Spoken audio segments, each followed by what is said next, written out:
What if the brightest woman of antiquity and a rising bishop of the Christian church were bound by something more powerful than philosophy? A forbidden bond, a clash between faith and reason, and a love story whispered through the ages. It is the late 4th century. The Roman Empire trembles on its knees. Pagan temples are collapsing. Christianity rises as the new power, and Alexandria, once the beacon of science and philosophy, turns into a battleground of ideas. Amid this storm, a woman emerges. Hypatia of Alexandria, mathematician, astronomer, philosopher, daughter of Theon, last scholar of the great library. Beautiful, brilliant, fearless. To her students, she is a muse. To her enemies, a sorceress. And then comes a man, Synesius of Cyrene, born to wealth and nobility, trained in philosophy, destined for power. A restless soul torn between Greek thought and the Christian faith.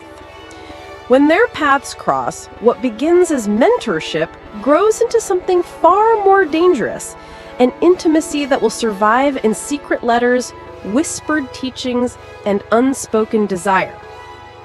1. The meeting of minds. Picture Alexandria's crowded lecture halls, marble columns echoing with the sound of Hypatia's voice. She speaks of astronomy, the harmony of the spheres, the geometry of the cosmos. Her students hang on every word, but Synesius feels something deeper, a gravity pulling him toward her. He writes, "To you, my most revered teacher, I send the astrolabe, a gift unworthy of your wisdom. May it aid you in tracing the paths of the stars." These were not the words of a cold scholar. They were the words of a man searching for closeness. For Hypatia, each letter was proof, even in a world silencing women, her mind reigned supreme.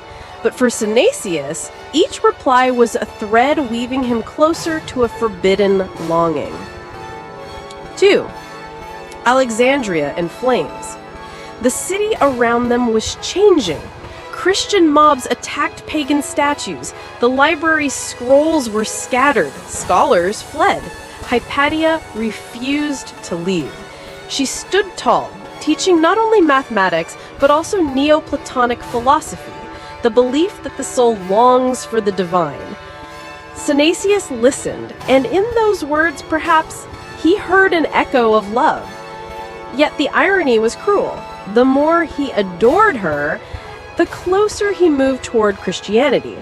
Eventually, he became Bishop of Ptolemais, a defender of the very faith that would one day condemn her. 3. Between faith and desire. Imagine their correspondence. Hypatia, cloaked in white robes, writing by lamplight.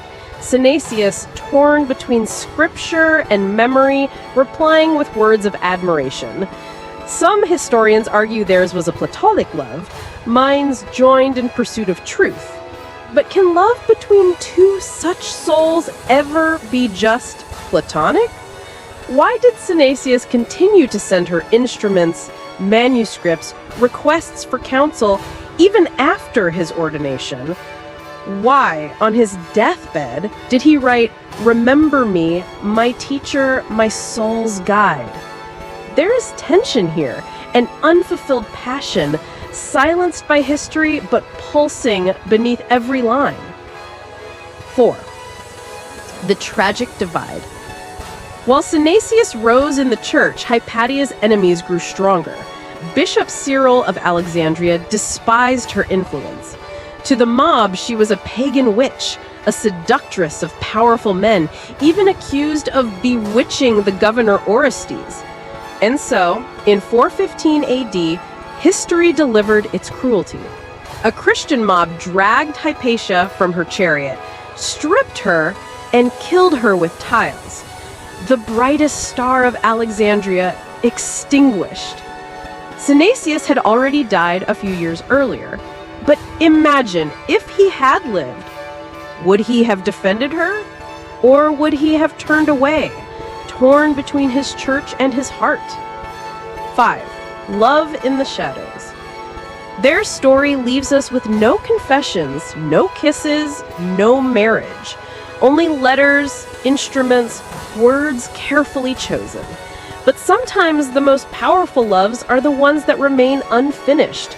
Hypatia and Synesius lived in different worlds. One pagan, one Christian. One woman of science, one man of faith. But their bond was undeniable. Was it mentorship? Was it passion? Was it love too dangerous to name? The truth is buried in the silence between their lines. History remembers Hypatia as the last pagan philosopher of Alexandria, and Synesius as a bishop of the church. But in the spaces between their lives, we glimpse a story larger than both titles.